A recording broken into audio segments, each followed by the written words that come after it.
Welcome back to Taken Love. Today we're diving deep into something that doesn't always get the spotlight, the raw, unfiltered work behind lasting love. Yeah, not the glossy wedding day or the anniversary posts. We're talking about what happens after the butterflies are gone. And you're left with the bills, the babies, and the realness. Today's story of Angela and James hit me hard because let's be honest, most relationships don't break overnight. They unravel slowly, thread by thread. Exactly. And what struck me most, they didn't fall out of love. They fell out of practice. That line just sat with me. It's powerful, right? I think a lot of couples wake up one day and ask, how did we get here? Not realizing it was all the little moments they stopped showing up for. Yeah, like when conversations shift from how was your day to did you pick up the diapers? It becomes a project partnership instead of a heart connection. I loved how James didn't fix the moment when he found Angela crying.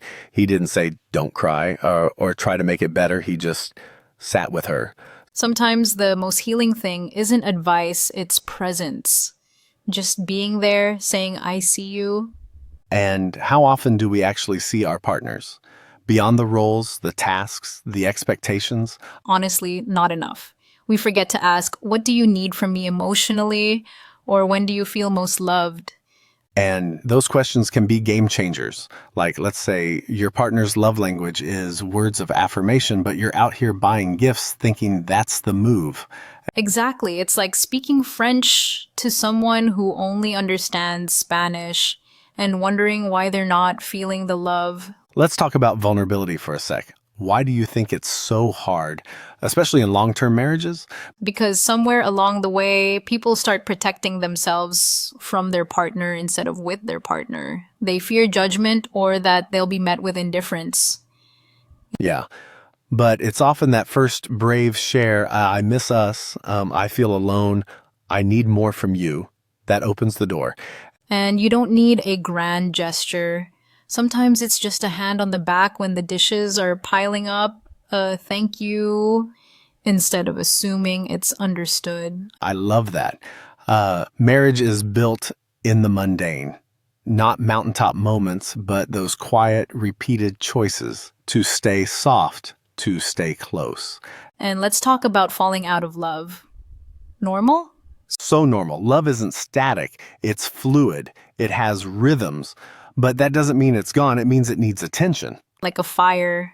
If you stop feeding it, of course it fades, but you can always rekindle it if both people are willing. And if you're wondering, is this marriage worth saving? Ask yourself, if they showed up and tried, would I try too?